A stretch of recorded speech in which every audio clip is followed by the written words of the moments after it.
Hello students, your most welcome in Vyas maths classes. आज students हम class 11th के chapter 1 का इंट्रोडक्शन देखेंगे। इंट्रोडक्शन बहुत इंपॉर्टेंट होता है स्टूडेंट्स चैप्टर को स्टार्ट करने से पहले। पहला चैप्टर हमारा गिवन है set. You know student, what is the meaning of set? पहले तो सेट का मतलब क्या है? सेट का मतलब है किसी चीज का ग्रुप, किसी चीज का समूह, है ना, उसे कहते हैं सेट। तो समूह और सेट की डेफिनेशन क्या होती है? कोई भी ऐसा सेट, कहने का मतलब सेट हम किसे कहेंगे? ऐसा कोई नंबर जो वेल डिफाइंड है। वेल डिफाइंड का मतलब है जिसकी जानकारी हमें पूरे तरीके से है, जिसके बारे में कोई डाउट नहीं है, जिसके बारे में कोई एग्जेप्शंस नहीं है, जिसके बारे में कोई आपको एलिगेशन नहीं लगा सकता, बीच में कोई इंटरप्ट नहीं कर सकता। ऐसी हर चीज एक सेट कहलाएगी। जैसे हम कह दें, जैसे एग्जांपल ले लें कि beautiful flowers in the world. तो देखो, ब्यूटीफुल फ्लावर्स में तो अलग अलग लोगों की चॉइस के हिसाब से अलग अलग फ्लावर्स होंगे, है ना। तो ब्यूटीफुल फ्लावर्स जो हो जाएंगे वो अलग अलग हो जाएंगे कि कोई, किसी को रोज अच्छा लगता है, किसी को डैफोडिल अच्छा लगता है, किसी को कोई दूसरा फ्लावर अच्छा लगता है। तो इस तरीके से ऐसे ही अगर हम कहें वह good writer of the world, तब भी अलग अलग राइटर्स हैं, अलग अलग लोगों की पसंद है, अपने अपने राइटर्स के बारे में लोग अलग अलग व्यूज देते हैं। तो स्टूडेंट्स, ये सब चीजें हैं जिन जो ये डिसाइड करने में हमें प्रॉब्लम कर देंगी कि कौन कौन सेट है। लेकिन अगर हम कहें number of days in a week, ठीक है ना, एक वीक में कितने डेज हैं, तो संडे को संडे ही कहा जाएगा, मंडे को मंडे ही कहा जाएगा। इसमें कोई भी ये नहीं कहेगा नहीं नहीं हम तो संडे को नहीं, संडे नहीं लिखेंगे, हम तो मंडे लिखेंगे। तो स्टूडेंट्स, इसमें जो है कोई भी विरोधाभास नहीं है, मतलब कोई आपकी बात को रॉन्ग प्रूफ नहीं कर सकता है। तो इस तरीके से कोई आपकी बात काट नहीं सकता है। तो इस तरीके से ऐसे सारे चीजें जो है वो सेट के अंतर्गत आएंगी। तो स्टूडेंट, सेट जो है, सेट की डेफिनेशन देख लेते हैं। ये सेट्स चैप्टर है, सेट्स। सेट का है a well defined collection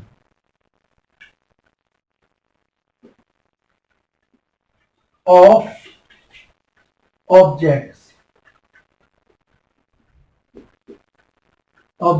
is known as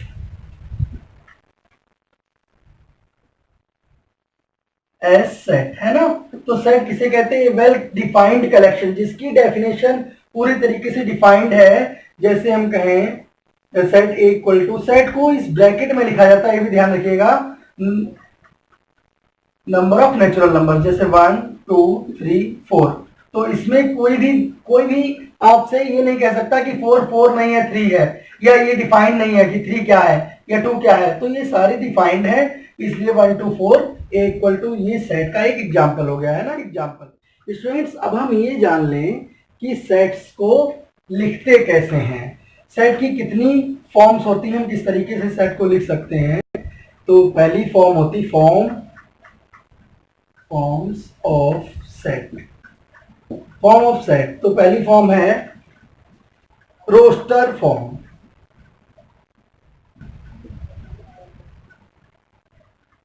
roster form में क्या होता है स्टूडेंट्स? इसमें एवरी एलिमेंट शो करते हैं। In this form we show all elements in the set, ठीक है, all element in the set. अब जैसे किसी कोई ऐसा सेट है जिसमें एलिमेंट्स, जिसके सारे एलिमेंट हमें पता ही नहीं है, तो कोई बात नहीं, लेकिन हम इस फॉर्म में ऑल एलिमेंट्स शो करते हैं। फिर दूसरी फॉर्म है, जैसे for example set equal to हो जाता है 1 2 3 4 डैश डैश डैश, मान लिया लिमिट दे रखी 10 तक के नंबर, ठीक है ना। तो ये हो गया roster form.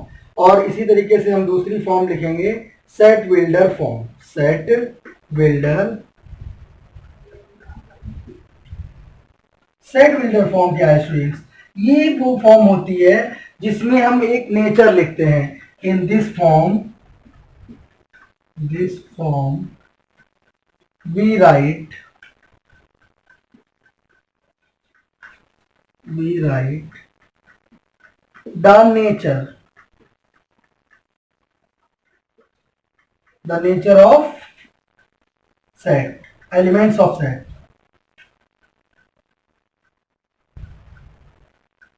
Element of set, तो सेट के जो एलिमेंट होते हैं उनके नेचर को हम इसमें लिखते हैं। जैसे आपने देखा इक्वल टू 1 2 3 10 तक क्या है, तो फॉर एग्जांपल इसमें ऐसे लिखेंगे equal to x such that x is a natural number. Natural number एक नेचुरल नंबर है, नेचुरल नंबर है ना, ये नेचुरल नंबर लेस देन 11, ये नेचुरल जिसमें x जो है, x मान लिया कोई, ये नंबर्स ये x को शो करते हैं, तो x is less than 11, x 11 से छोटा है, इसकी ये लिमिट दे रखी है। तो स्टूडेंट्स आई होप ये आपको क्लियर हो गया, roster form, set builder form. आइए देखते हैं टाइप्स ऑफ सेट।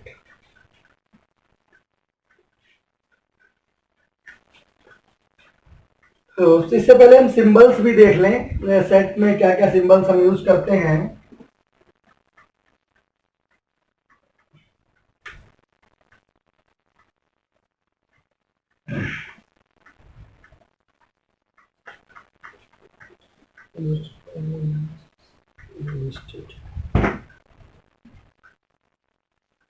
तो स्टूडेंट्स ये सेट आपको समझ में आया होगा, रोस्टर फॉर्म क्या है, सेट बिल्डर फॉर्म क्या है, ये सब क्लियर हो गया होगा स्टूडेंट्स आपको। आइए अब देख लेते हैं, कुछ सिंबल्स भी यूज होते हैं सेट में, वो सिंबल्स भी आपको जरूरी है बताना, क्योंकि सेट का सारा खेल सिंबल्स पे डिपेंड करता है। बहुत सी चीजें, सारे एलिमेंट्स ना शो करके हम सिंबल शो कर देते हैं उसका।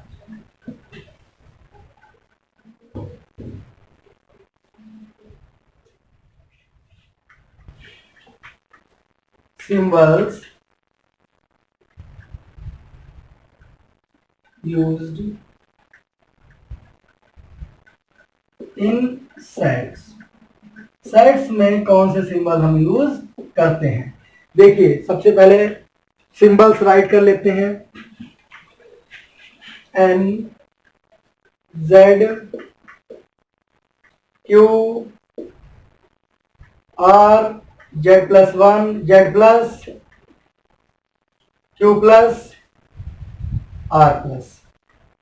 स्टूडेंट्स नेचुरल N क्या है, N used for natural numbers, N का मतलब है natural numbers.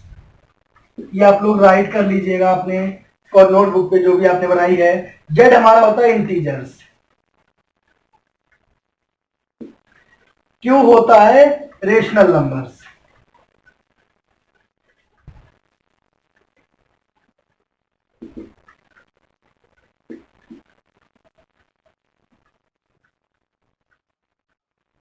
R real numbers, Z+ positive integers,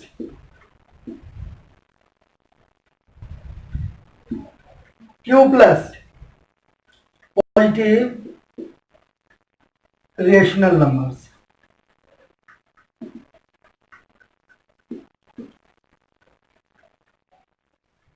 positive rational numbers and R+ positive real numbers, है ना पॉजिटिव। ऐसे अगर निगेटिव लगाओ तो निगेटिव रियल नंबर हो जाएंगे।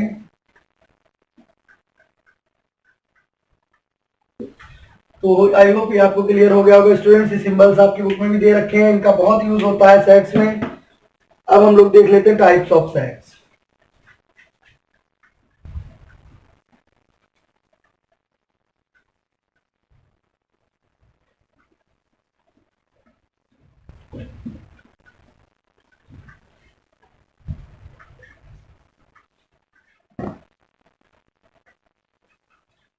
Types of sets.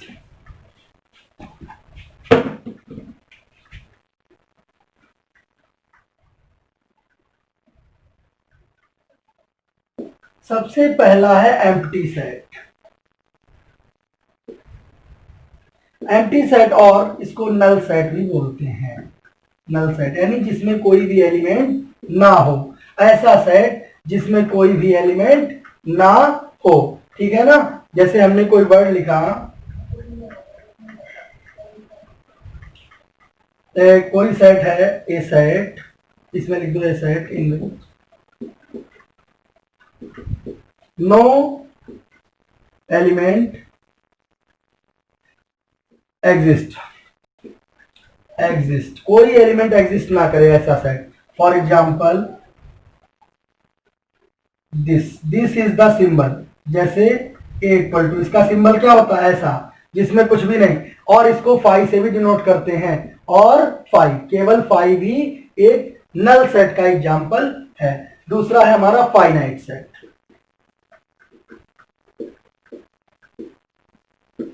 Finite set ऐसे सेट जिनके बारे में पूरी नॉलेज होती है।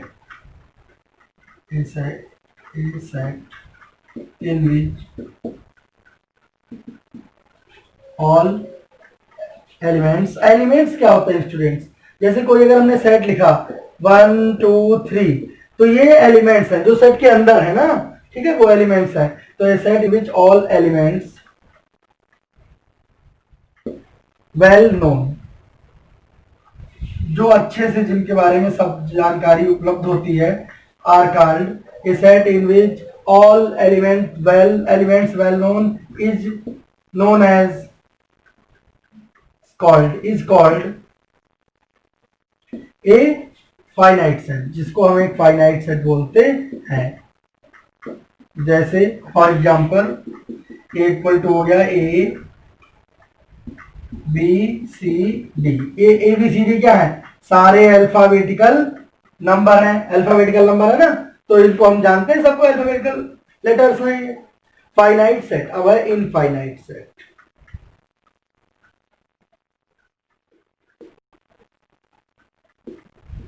इनफाइनाइट सेट क्या है स्टूडेंट्स? जिनके बारे में हम वेल नोन तो है, लेकिन पूरी जानकारी, पूरी गिनती हमें उनकी नहीं पता।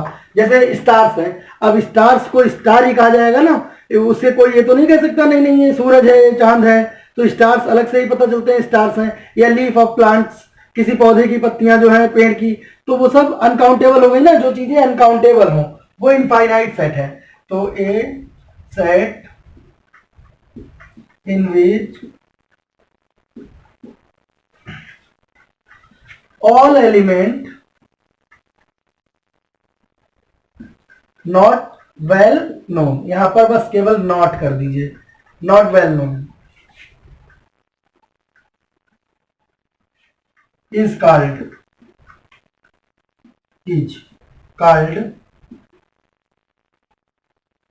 a infinite set, ठीक है ना।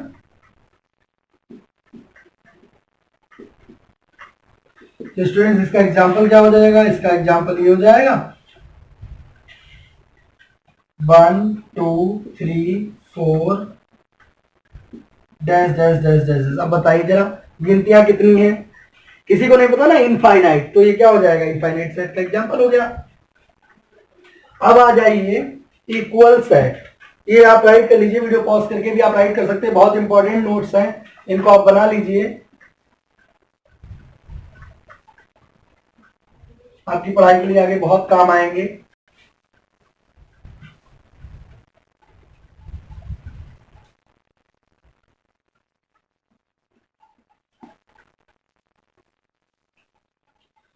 जुड़े रहिए व्यास मैथ क्लासेस से स्टूडेंट्स, बने रहिए हमारे साथ, ज़्यादा से ज़्यादा वीडियोस को शेयर कीजिए और चैनल को हमारे सब्सक्राइब कर लीजिए।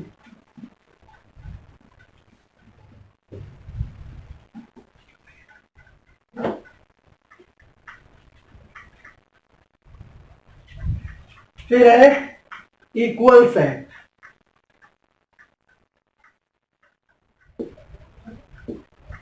इक्वल सेट्स क्या होते हैं? ए सेट, इक्वल सेट ही रखें जहां से है, ए सेट इन विच, नहीं ए सेट नहीं, दो सेट, ऐसे सेट्स इक्वल सेट्स क्या होते हैं?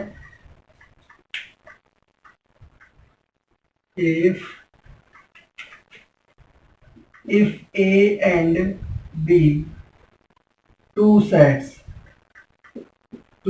अगर ए और बी दो सेट हैं,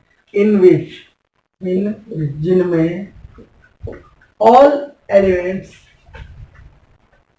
स्टूडेंट्स ऑल एलिमेंट बोला गया है, एलिमेंट, नंबर ऑफ एलिमेंट नहीं, ऑल एलिमेंट्स आर सेम, जिसमें सभी एलिमेंट्स सेम है, ठीक है ना, सारे एलिमेंट्स सेम है, तो कहलाते हैं is called are called equal sets. For example क्या देखेंगे स्टूडेंट्स, एग्जाम्पल हो जाएगा ए इक्वल टू इस तरीके से 1 2 4 5, ठीक है ना, और सेट बी में 5 4 1 2, एलिमेंट्स तो इधर उधर हो सकते हैं, बट देखो 1 2 4 5 1 2 4 5 इक्वल्स नंबर है, बिल्कुल जितनी संख्या इसमें उतनी उसमें, और एलिमेंट्स भी सेम, तो ऐसे सेट्स जो है स्टूडेंट्स इक्वल सेट्स कहलाते, राइट कर लीजिए। फिर है सबसेट, ऐसे स्टूडेंट सबसेट क्या होता है, if A set A,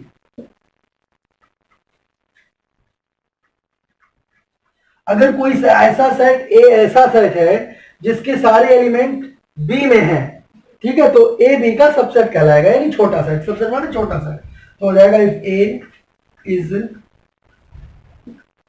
A set, if A is a set, if A set A is a set, थोड़ा सा वर्डिंग नहीं बनी यहां पर, इसको हटा देते हैं, if set and if the element of if all element लिखो यहां पर, if all element of elements of set A are consist in set B,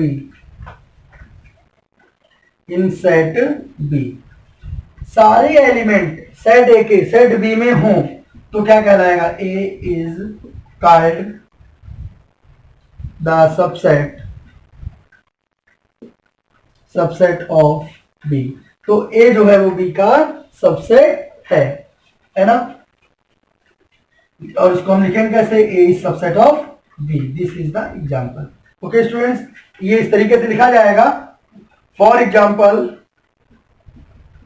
A equal to आपने ले लिया, for example A equal to आपने A equal to ले लिया, इससे लिख दो for example A equal to 1 2 3 4, ये, और सेट बी इक्वल टू आपने ले लिया 1 2 3 4 5 6, उसमें भले ही कुछ ज्यादा एलिमेंट्स हैं लेकिन ए के सारे एलिमेंट्स इसमें हैं, तो ये ए जो है वो बी का एक सबसेट है, एक छोटा सेट है, ठीक है स्टूडेंट्स, आई होप आपको क्लियर हो गया होगा।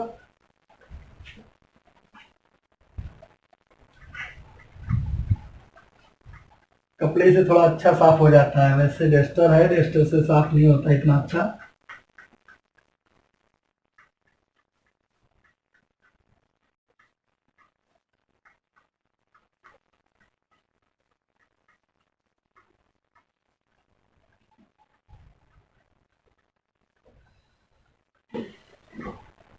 ये डेफिनेशन सारी बहुत जरूरी है, आपको याद होनी चाहिए स्टूडेंट्स। अब सेट्स में यूनियन क्या होता है, यूनियन ऑफ द सेट,